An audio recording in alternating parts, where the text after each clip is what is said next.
YouTube, what up?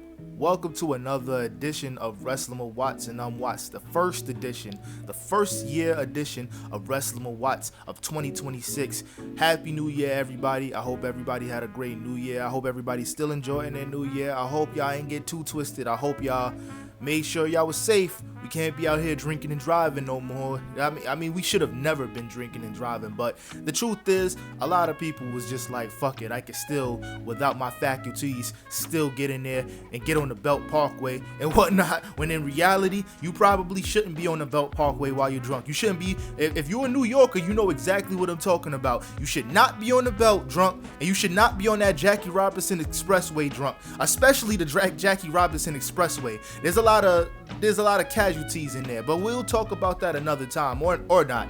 But I wanted to today talk about the WWE and what's expected of them. Today, this is like a contract year. That's how I feel. This is a contract year for WWE. They can no longer afford to play down to their competition. It's no, oh, this is a $1 billion company anymore. Yes, it may be a $1 billion company, but it doesn't matter when the product is not good. Attention to detail and presentation is very important this year, down to every minute detail. They may tell you something different, but it's all facts. We've had situations, plenty of situations where we said, yo, they don't treat Titantrons the way they used to. Stages don't look the same no more. It's almost as if everything is low effort. We've been paying close attention to every little minute detail, and even when Vince McMahon was still there, he started getting out of touch as well, because he had the little Chaos Emerald belts and stuff like that, and it looked crazy. Like, there's no reason, no rhyme or reason why a championship belt should look like toys. You know what I'm saying? And I feel like, aside from the spinners, because the spinner was conducive to John Cena and his character, I feel like after John Cena lost the spinner belt all those years ago, it should have reverted back to the regular undisputed WWE championship. But we'll talk about that another time. What I want to continue talking about is the fact that the WWE cannot afford to play down to their competition. It's no more we're miles above AEW. No, y'all not miles above AEW no more.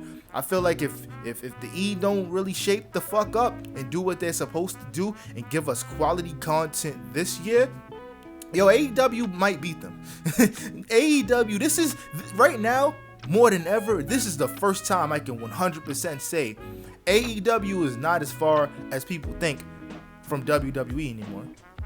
I think AEW is in like their sixth, maybe seventh year. I'm not really sure. I think AEW started in like 2019. They're giving us content. They're giving the fans what they want, because Willow Nightingale is now the AEW TBS champion, and she's also a AEW women's tag team champion as well. You know, and people love Willow Nightingale. She fine as hell too, but people love Willow Nightingale. She beat Mercedes Moné for that championship. I see what they're doing with Mercedes Moné's character. I think what they're doing, they're having her lose all her championships so that she can eventually turn face. That's always a possibility as well, and then eventually go for the AEW Women's Championship down the line. The point is, WWE needs to shape the fuck up.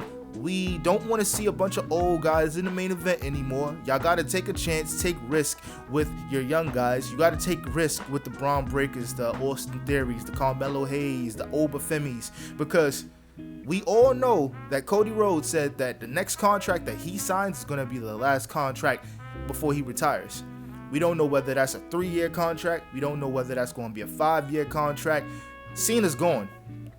Roman Reigns probably got like maybe 2 more years before he just packs it up completely. There's no more Rock. CM Punk is out of here in a few years. All of these guys that y'all propping into the main event just because it makes you feel something. How the fuck are you supposed to let any of these young guys get a chance to connect with the audience so the audience could feel them? get emotion out of them, tell stories in matches. We don't see enough of that anymore. You just see a bunch of acrobatics. You don't see a lot of matches where they're telling enough stories, and that's the problem. There's not enough storylines. I appreciate the Ilya Dragunov United States Open Challenge, but that's just a cop-out so that they don't have to tell stories.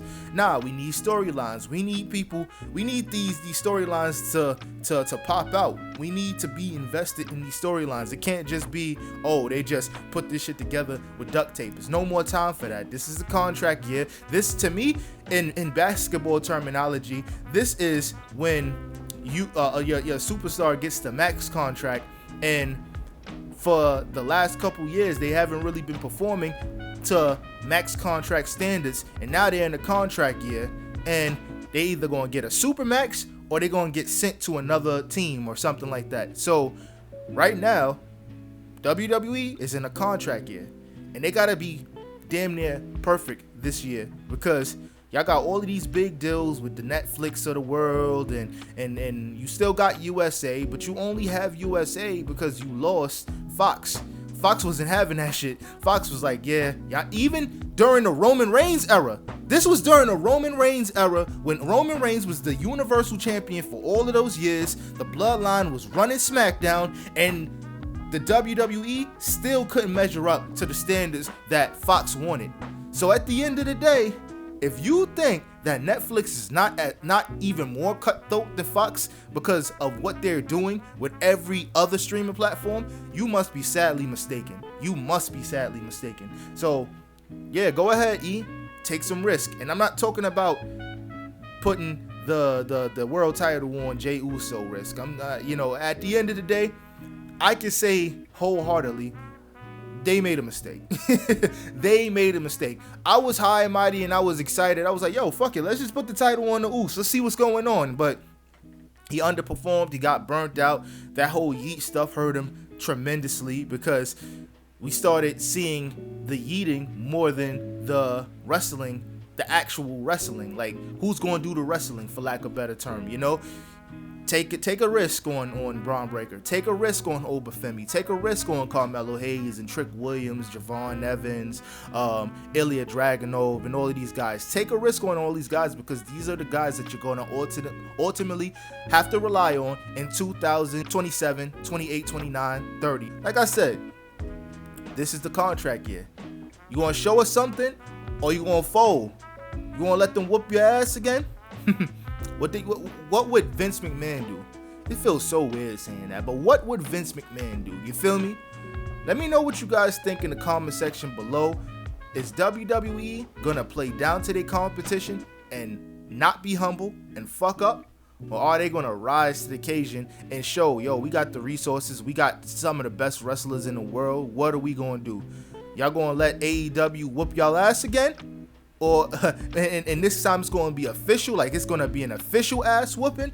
Or are we going to rise to the occasion? I appreciate WWE for what it's done for my life, but that's not enough for me to just be sticking around. I haven't watched the full SmackDown or Raw since August, bruh. And that's no coincidence. There's other people who are saying the same thing. So let me know what you guys think in the comment section below. Happy New Year again. We're going to make this a great year. There's a lot of things that I have in store, and a lot of ideas that I want to bring to life. One thing in which I definitely got to get a new camera set up, or a new phone or something like that. But that's definitely coming in time. So please bear with me. For those who's continuing to rock with me, I'm super grateful. We're going to make this year wonderful. I appreciate y'all. I'm out.